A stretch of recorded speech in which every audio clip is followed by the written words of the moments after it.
Friends ఈ వీడియోని చూసే ముందు ఈ వీడియోని మాత్రం తప్పకుండా లైక్ చేయండి, అలాగే మన ఛానల్ని సబ్స్క్రైబ్ చేసుకోండి, పక్కన ఉన్న బెల్ ఐకాన్ మీద క్లిక్ చేయండి, మీకు ఆల్ నోటిఫికేషన్స్ వస్తాయి. తర్వాత కామెంట్ సెక్షన్లో మాత్రం దిస్ వీడియో ఈజ్ అమేజింగ్ అని టైప్ చేయండి. ఇవాల్టి ఈ వీడియోలో తెలంగాణలో ఇందిరమ్మ ఇళ్ల నిర్మాణాల గురించి భారీ పెద్ద స్కెచ్ వేసిన ప్రభుత్వం. ఇందిరమ్మ ఇళ్ల నిర్మాణం చేపట్టాలని చెప్పేసి రాష్ట్ర గౌరవ ముఖ్యమంత్రి ఆదేశాలు ఇస్తున్నారు. మరి ఇప్పటికే రైతు బంధు రాక, రుణమాఫీ రాక, సో ఉద్యోగాల భర్తీ సరిగా జరగక చాలా మంది నిరాశ చెందుతున్నారు. ఇటువంటి తరుణంలో ఇల్లు లేనటువంటి వాళ్ళకి 5 లక్షల రూపాయలు, దాంతోపాటు ఇంటి స్థలం లేకుంటే వారికి కూడా ఒక 2 గుంటల భూమి కూడా ఇవ్వడానికి ప్రభుత్వం సిద్ధంగా ఉంది. మరి ఇది సాధ్యమయ్యేటువంటి పనినా, సక్సెస్ అయ్యేనా కాదా, ఆ డీటెయిల్ మనం షార్ట్ కట్ లో తెలుసుకుందాం. ఓకేనా? So let start our topic.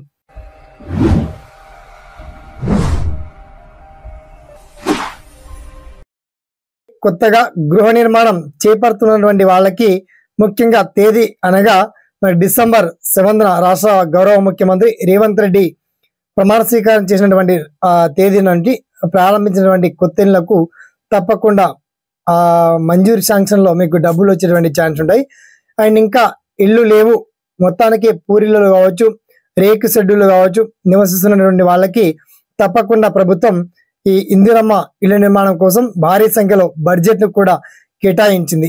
అయితే ఈ ప్రక్రియ ఇప్పట్లోనే ప్రారంభమవుతుందా, కాస్త ఆలస్యం అవుతుందా, అసలు ఇది సాధ్యమేనా లేక ఈ ఎన్నికలు అయిన తర్వాత జరుగుతుందా? మొత్తానికి ఎనీవే అన్ని పనులు జరగాలంటే ఒకేసారి సాధ్యమయ్యేలా ఈ ప్రభుత్వంతోనే, ఏ ప్రభుత్వంతోనే కూడా ఒకేసారి కాదండి. 100 డేస్ సమయం అడిగింది ప్రభుత్వం. 100 డేస్ మిగిలిన తర్వాత అయిపోయాక ఎలక్షన్ కోడ్ పడుతుంది.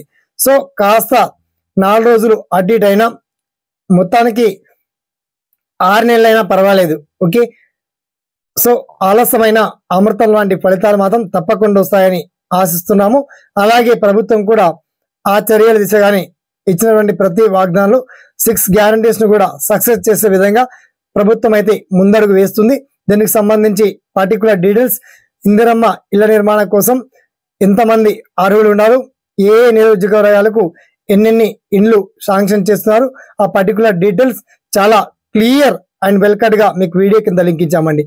సో మొత్తానికి ఇందిరమ్మ గృహ నిర్మాణం అనేది సక్సెస్ అయ్యేనా, కాస్త సమయం పడుతుందా, దీనికి సంబంధించి కాస్త సమయం పడుతున్నా మొత్తానికి సక్సెస్ అయితే అయ్యేటువంటి ఛాన్స్ ఉంది. మరి మీకు వచ్చేటువంటి డౌట్స్ కావచ్చు, సలహాలు కావచ్చు, సూచనలు కావచ్చు, ఏమున్నా తప్పకుండా వన్స్ తెలియజేయండి. అండ్ ఈ వీడియోని మాత్రం ఒక 10 మందికి షేర్ చేయండి, లైక్ చేయండి, ఫార్వర్డ్ చేయండి.